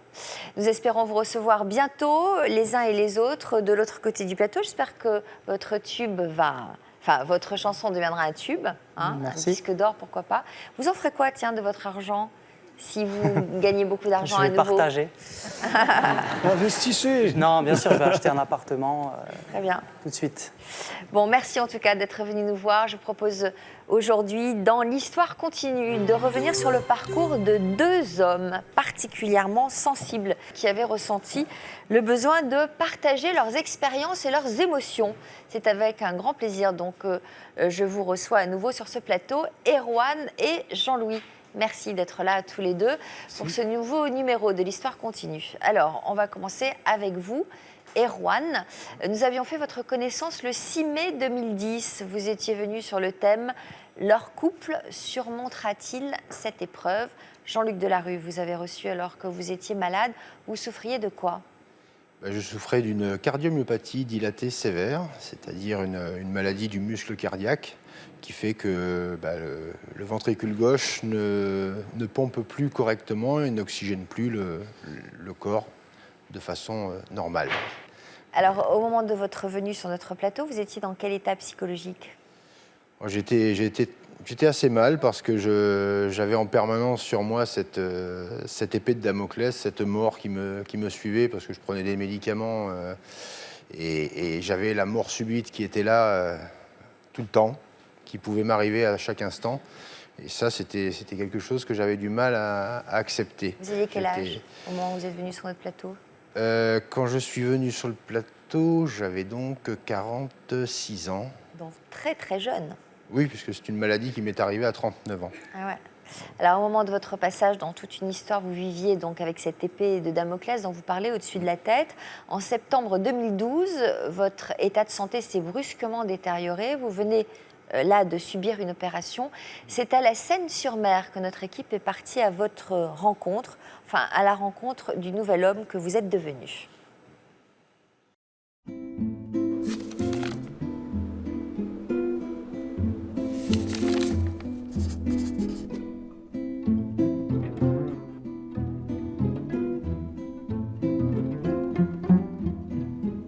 À cet instant précis, on croit qu'on est mort, qu'on va mourir. Erwan était un père et un mari comblés, jusqu'à ce que sa vie bascule lorsqu'il avait découvert qu'il souffrait d'une maladie du cœur. J'ai eu une douleur dans le bras gauche un soir. Je suis resté bloqué. Ma femme m'a dit, bon, ben, tu vas chez le toubib. Je lui ai dit, bon, non, ça va passer, comme d'habitude. On m'a décelé la cardiomyopathie dilatée sévère, oui. C'était un pronostic assez engagé. Abattu, très affaibli, Erwan ne supportait plus l'homme qu'il était devenu. J'étais une larve.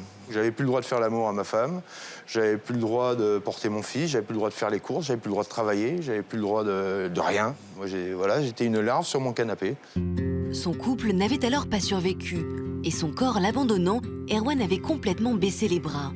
Je suis devenu un peu fou, quoi. Je perdais tout. Ma santé, mon travail. Mon histoire d'amour. J'avais l'envie, mais le corps ne pouvait pas.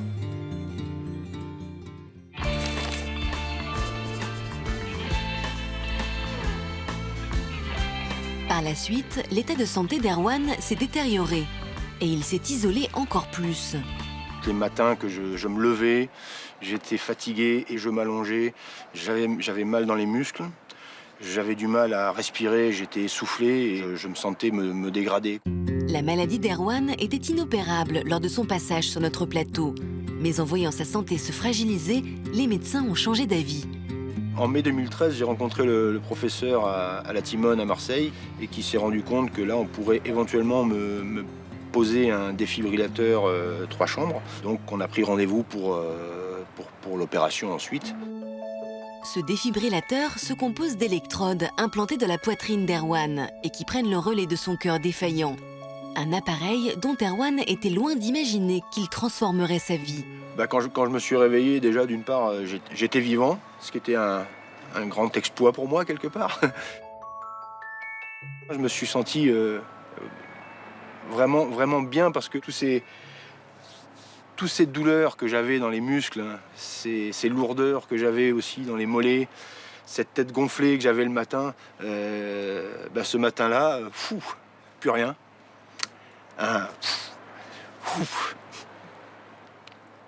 Énorme. C'est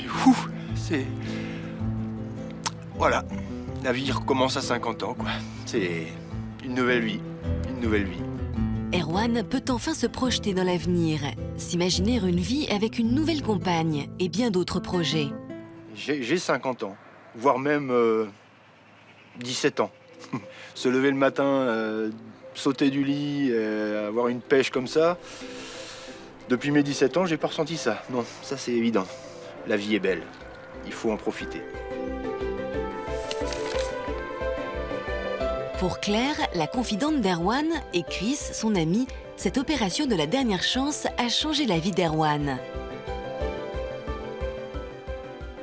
Erwan, c'était quelqu'un qui était fatigué, abattu, il sortait pas. Il n'arrivait plus à faire ce qu'il voulait, il ne pouvait plus bouger, faire de sport. Donc c'est très déprimant pour un homme. Il lui fallait cette opération pour qu'il s'en sorte. C'était pour lui une façon de pouvoir revivre. Claire et Chris voient désormais un avenir moins sombre pour leur ami. Maintenant, c'est un homme nouveau, il a l'envie de faire des choses, il a envie d'entreprendre. Il est gai, heureux, il a du rire dans la voix, il a le soleil dans les yeux. Je suis très content pour lui parce qu'il voit enfin la sortie du tunnel et il va pouvoir envisager un avenir positif. Il dit que son cœur bat à nouveau, il le sent, il se sent vivre. Les derniers temps, il ne vivait plus.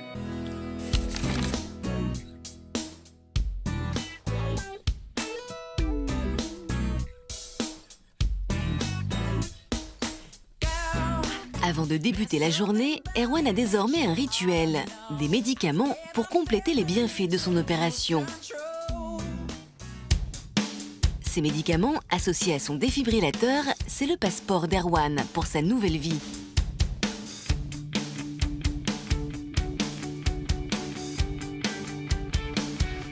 Voilà, c'est le premier jour que je vais reprendre le vélo. J'en ai besoin, ça fait une éternité que j'en ai pas fait depuis que j'étais malade. Pour le commun des mortels, c'est peut-être banal, mais pour un immortel aujourd'hui comme moi, c'est grandiose. C'est parti!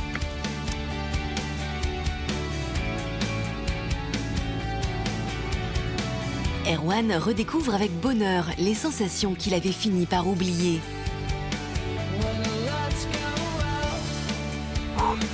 Opéré depuis seulement quelques jours, Erwan sait qu'il doit tout de même se ménager.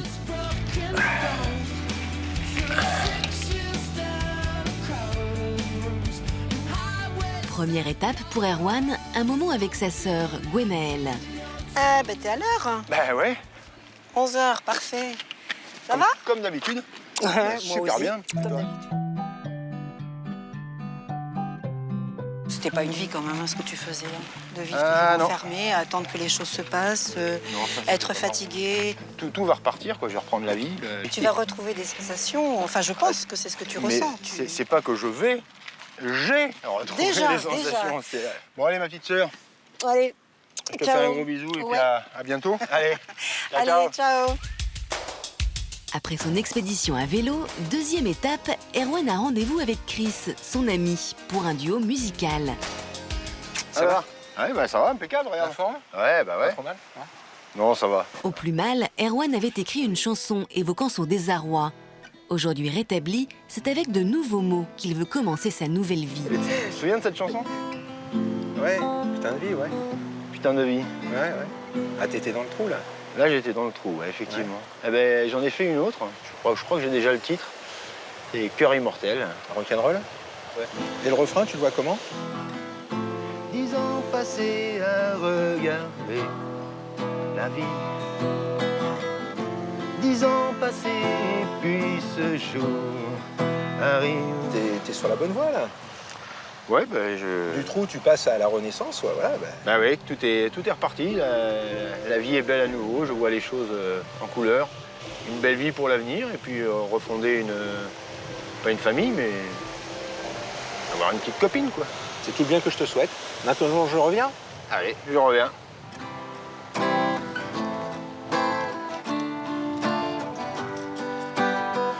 Maintenant, je reviens. Ce que j'ai toujours été, je reviens chanter. Le nouvel Erwan. Comment ça se passe le vélo alors? Pas trop essoufflé? Ah non, pas du tout. Pas du tout essoufflé, au contraire, je me sens vraiment très bien. Il faut faire du sport, c'est conseillé après votre opération? Pour le cœur, de toute façon, il faut en faire et je conseille à tout le monde d'en faire.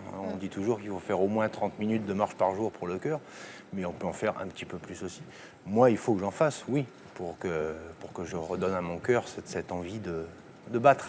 Alors c'est quoi cette opération que vous avez subie? C'est une opération à la fois bénigne et enfin, aujourd'hui, pour moi, elle est bénigne. On m'a implanté 3 électrodes, en fait. Un sur le cœur qui va permettre une défibrillation si mon cœur s'emballe et donc éviter la mort subite. Donc là, plus de mort subite, c'est fini. Et donc un deuxième électrode qui a été placé sur le ventricule droit et un troisième sur le ventricule gauche qui permet de resynchroniser en fait les deux ventricules de façon à ce que le sang soit réinjecté dans ce corps de façon la plus correcte possible. Et alors pourquoi on ne vous a pas fait cette opération plus tôt? Parce que les paramètres n'étaient pas encore en faveur de cette opération. Il y a plusieurs stades pour placer ce défibrillateur.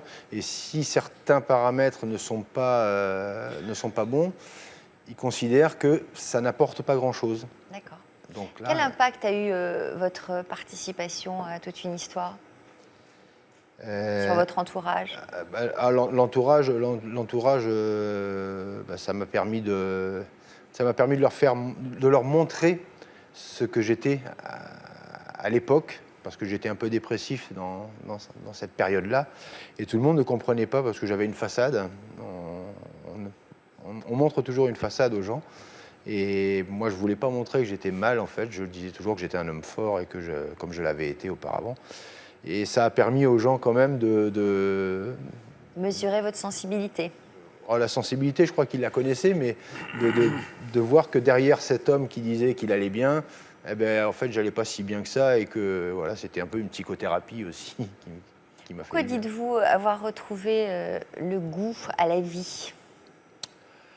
Parce que quand on se réveille après une opération et qu'on n'a plus sur sa tête la mort subite, cette épée de Damoclès, et qu'on se sent bien, qu'on a du souffle, qu'on n'a plus mal nulle part, et que la vie nous ouvre ses bras, que dire de mieux que la vie est belle, quoi.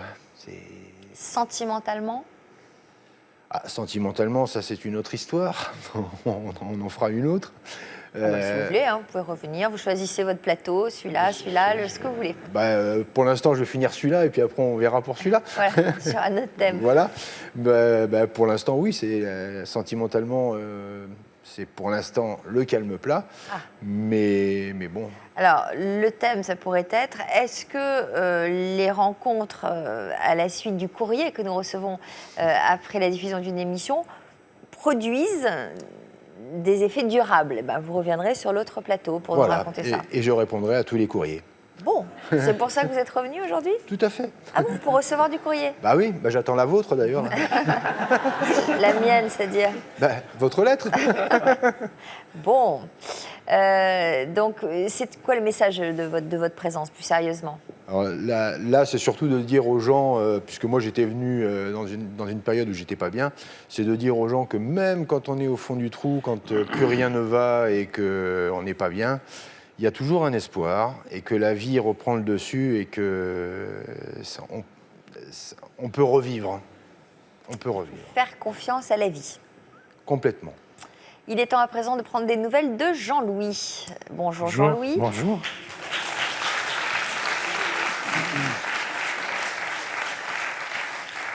Le 15 avril 2010, vous étiez venu sur un thème étonnant. Peut-on changer un homme qui ne parle pas? De qui étiez-vous venu parler ce jour-là? De moi. Vous ne parliez pas? Je ne sais pas que je ne parlais pas, mais j'avais un tempérament, disons, un petit peu... Le thème de l'émission, je suis un ours et je me soigne. Donc, voilà. Hein. Vous étiez un ours? Écoutez, c'est pas dans ce sens-là que je l'entendais moi-même. Mais disons qu'un animal, si on ne l'embête pas, on le laisse tranquille. Mais moi, si vous voulez, c'était parce que... C'était plus pour me protéger, parce que, les aléas de la vie font. Et voilà, j'avais... Mais qui disait ça de vous, que vous étiez un ours? Un peu tout le monde, parce que j'avais... Si vous voulez, en clair, quand je connaissais la personne, j'étais toujours assez méfiant. Parce que, C'est-à-dire, bien que vous la connaissiez, vous restiez méfiant? Oui, parce que, on a une vie... Dans une vie, il y a plusieurs vies. Et moi, je viens d'un milieu très défavorisé, très, très défavorisé. Je suis l'aîné de 7 enfants. Et si vous voulez, vous savez, les gens ne sont pas toujours très gentils avec vous. Et puis, vous savez, quand ça a toujours existé, c'est que quand vous évoluez un peu dans la société, des gens se disent comment il a fait. Hein? Vous faites des envieux. Oui, des jaloux. Mais des jaloux, parce qu'on vient d'un milieu très... Alors, il y a des gens qui ne comprennent pas. Puis il y en a qui ne veulent pas comprendre. Puis il y en a qui ne veulent pas que si on peut vous rabaisser, on le fait. Voilà. C'était pour ça que j'étais venu. Nous allons tout de suite découvrir votre nouvelle vie. C'est à Lyon que notre équipe est venue vous rendre visite.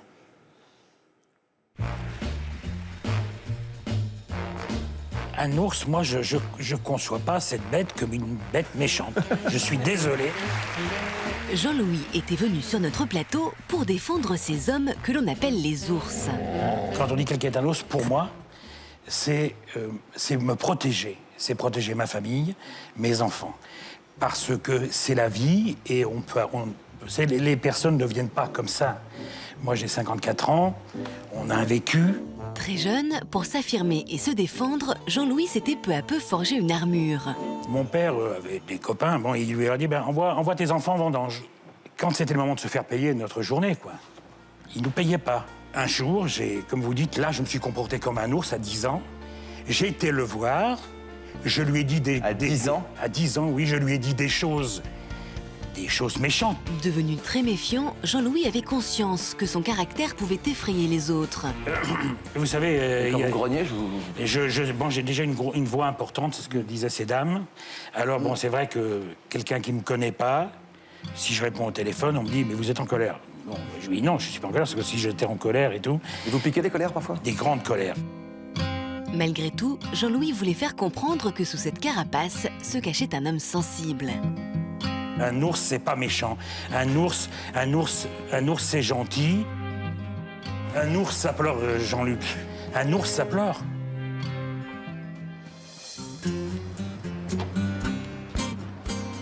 Trois ans et demi plus tard, nous retrouvons Jean-Louis, le gentil ours, dans son village du Rhône. Bonjour Jean-Louis. Salut Palmy, comment vas-tu? Salut Jean-Louis, ça va? Ça va? Tu passes moins en moins par contre. Eh oui, mais je passerai de plus en plus, je te T'es promets. trop populaire. Bonjour Marc. Ça forme? Désormais, Jean-Louis n'est plus tout à fait le même homme. J'aime bien faire mon tour, aller boire mon café, aller discuter avec le boulanger. Ça fait partie de ma vie. Daniel et Laurent ont connu Jean-Louis sous des jours moins sympathiques. Ah, bonjour, ça va? Salut Jean-Louis. Salut. Ça va Laurent? Ça va mon pote Daniel? Allez-y, rentrez, installez-vous. Mais Jean-Louis a fait bien du chemin depuis. Alors, je suis très content que vous soyez venu me voir. Je vais vous dire pourquoi je vous ai fait venir. Je viens de tourner une fiction, un documentaire fiction. Et comme vous êtes mes amis, je voudrais que vous me dites ce que vous en pensiez. Et je voulais avoir votre sentiment. Bon, on y va. Eh ben, alors, on y va, ouais. Installez-vous.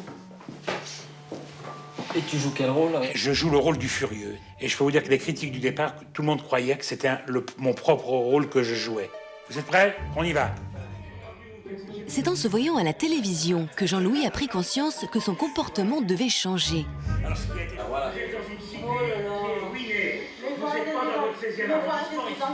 Moi, j'avais même oublié que tu pouvais être comme ça. Quand tu déambulais dans les rues avec cette carapace imposante, cette grosse voix. Je trouve qu'il a changé, il a évolué, il est plus calme, plus sage, plus diplomate maintenant quand il a quelque chose à dire. Il le dit, mais avec plus de diplomatie. Non, je me vois là, et c'est un rôle, mais quand j'étais un peu comme ça, je me mets à la place des personnes que j'avais en face de moi. Et si j'abordais sur ce ton-là, je peux vous dire que même moi, ça ne me plairait pas trop qu'on m'aborde comme ça. Donc reste ourson, va faire l'ours à la télé, ça nous dérange pas. Il a une belle gueule, un beau sourire. Localement, reste nounours avec nous, ça nous va très bien. Ouais. Eh ben c'est parfait, voilà, je suis très content. C'est-à-dire que je ne dois plus me comporter comme ça, voilà. 1, 2. 1, 2. Et voilà, donc on y va. Voilà, il y a de très bons raisins, monsieur, là. Profitez-en. Voilà, monsieur. Vous voulez pas venir me voir? Venez me voir. Si, je sens que vous allez venir. Regardez. Elle est pas belle, la vie? Animateur commercial, Jean-Louis se plaît à jouer de sa nouvelle personnalité. Tenez, c'est moi qui viens à vous, hein. Madame, un peu de rosette? Non, ça vous dit pas? Je cherche le Cyrano. Ah, le Cyrano. Ah ben, je vais vous le servir, je suis là. Voilà. Hein. Allez, on y va. Madame, je vous souhaite un bon appétit et une agréable journée. Merci à vous. Au revoir, madame. Désormais bien plus apprécié, Jean-Louis n'hésite plus à aller vers les autres. Ce qui me plaît dans ce métier, c'est que c'est le relationnel. C'est comme vous avez pu le constater. C'est sûr que ça me change la vie. Mais je me suis bonifié. J'aime que les gens viennent me saluer, me dire bonjour. Ils m'appellent tous pratiquement par mon prénom. Et puis je suis heureux, voilà. Je suis dans mon élément.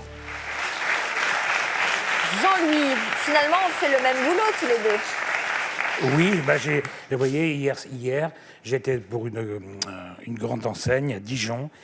Je suis monsieur que j'entendais vous dire que vous vouliez très tôt. Je suis parti à 4h du matin pour être en place à 7h et pour finir à 18h. Oh, oui, c'est beaucoup plus tôt que moi quand même. Voilà. C'est vous qui aviez répondu à notre appel à Oui, témoins à l'époque.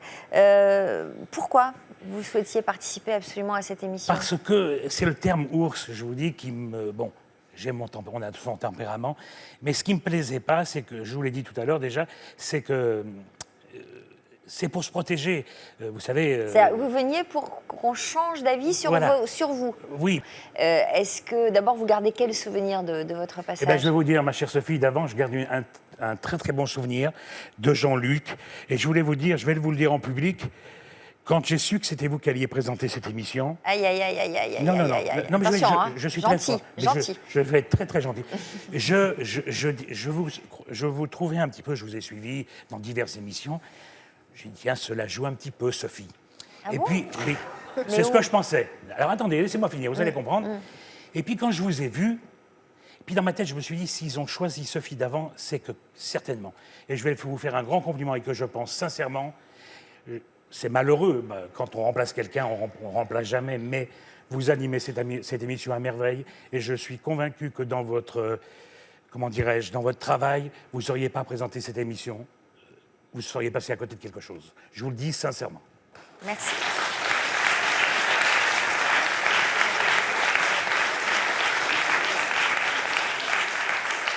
Merci, ça me fait plaisir. Et je évidemment. le pense du fond du cœur, je vous dis. Merci bien. Quelles ont été les réactions après? Alors déjà, vous avez eu un bon contact avec Jean-Luc. Si vous me dites ça, c'est pour dire que vous avez eu un bon contact avec lui, que vous l'avez apprécié. Oui, oui, tout à fait. Et c'est quelqu'un qui était très gentil. Quand je lui ai serré la main, puis ce qui s'est passé, c'est bon. Chaque fois que je fais quelque chose, bon, là pour l'instant rien ne s'est passé. On devait être deux personnes. Il y en a une qui devait avoir une greffe de rein le jour même, qui n'a pas pu venir. Et je me suis retrouvé avec 3 charmantes dames, on va dire comme ça, sur le thème de l'émission. Et la deuxième passage, c'est que Jean-Luc Delarue m'a pris, il m'a installé à côté de lui. Alors, quand je suis rentré, quand l'émission a été diffusée, je ne vous le dis pas, il le disait, alors on me disait, oui, cette émission est du voyeurisme. Je dis absolument pas. Cette émission, et j'invite toutes les personnes à venir, parce que même ces choses-là, ce que vient de dire Erwan, on a un entourage, on peut les dire, mais des fois, on ne peut pas les dire, même à son plus proche. Et là, on passe à autre chose. Et ce n'est pas du voyeurisme. On explique ce qui ne va pas, on explique pourquoi. C'est-à-dire que vous nous dites que c'est plus facile parfois de parler, Voilà. ce qui Et paraît surprenant devant des caméras et devant tant de gens, plutôt qu'en tout petit comité. Voilà. Et je voulais aussi dire que c'est quelqu'un qui était très très gentil, mais je voulais dire un petit mot à Yvonne et lui dire un grand merci. Parce que dans l'émission, Yvonne, elle m'avait dit un ours mal léché, mais avec du miel. Eh bien, Yvonne, j'ai encore du miel parce que devant ma porte, devant mon domicile, pendant au moins 15 jours, j'avais des pots de miel et je peux vous dire, on vous a offert du miel. Je connais tous les miels, tous, je les ai tous. Voilà. Très bien. Voilà. Merci. Et je vous remercie, Yvonne, encore. Merci beaucoup. Bon, donc ça va plutôt bien dans votre vie. Oui, je suis comme le bon vin, je me suis vraiment bonifié, je pense. Et alors, qu'est-ce qui a provoqué ce changement de personnalité? Alors, est-ce qu'il y a eu, c'est le passage à l'émission ou il y a eu par la suite? Oui, il y a eu ça, et puis vous savez... Qu'est-ce qui fait que votre méfiance de l'autre est tombée? Parce qu'il fallait que je trouve un travail, il fallait que je retravaille. Et dans le reportage, il y a une personne qui a beaucoup compté, parce que je me suis retrouvé du jour au lendemain, alors comme je suis un battant, mais c'est pas évident, c'est facile à dire maintenant. C'est pour ça que je vous expliquais que quand on perd son... Tant qu'on n'est pas passé à ça, on peut pas, on explique, mais les gens ne comprennent pas plus que notre ami Erwan ou d'autres choses. Et j'ai pris mon agenda, j'ai appelé toutes les gens que je connaissais, et il y en a un qui m'a répondu, il était en vacances, et c'est un peu aussi grâce à lui que je fais ce nouveau métier. Bon, je vais vous embrasser. Tiens, je vais embrasser un ours. Un ours pour vous remercier. Le compliment. Merci beaucoup. Merci. C'est très sympa. Bon, merci à vous. Alors, il faudra que vous me disiez quand même quand est-ce que vous avez trouvé que je me la pétais, parce que ça m'intéresse quand même. Non, mais c'est pas... Non. La pétouiller. Pas du tout. Oui. Allez, Erwan, si vous voulez bien signer le grand livre de l'histoire continue. Oui. Voilà.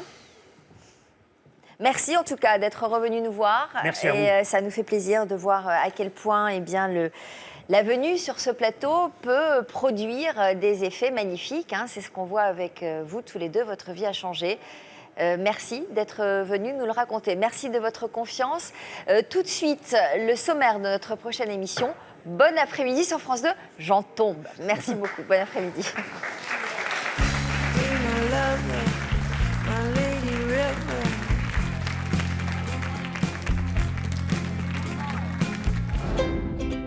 Entre eux, ça n'a pas vraiment démarré sur les chapeaux de roue. À l'époque, j'avais 38 ans et lui 23. J'étais un peu le confident, j'étais le meilleur ami. En fait, moi, c'était juste, c'est une soirée sympa. Elles leur ont résisté pendant des années. Ils voyaient la relation plus sur une relation amoureuse. Et moi, non.